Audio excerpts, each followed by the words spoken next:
Hi everybody! I am Kaori Oinuma. So, sana nakapag-lunch na yung lahat, no? Okay ba kayo? Yes! Excited naman kayo sa audition na to. Okay, kaya din naramdaman namin nung nag-audition kami, super excited ka ba? Of course, halo-halo. Grabe naman.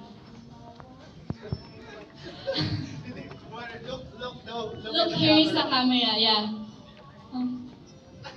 But yeah, share ko lang din siguro yung experience ko. Nagsimula rin akong shy girl. So, alam ko, hindi lang ako ang nag-start na mahiyain. For sure, meron din ilan dito. Pero, agad-agad, congratulations na kasi nalagpasan nyo yung comfort zone nyo. So, tap sa shoulders ninyo. Yeah. And sabi rin natin Sam kanina, yeah, be unique nga. Be genuine. Sa mundong lahat magkakamukha, be different. Yeah. Ayun lang. Thank you!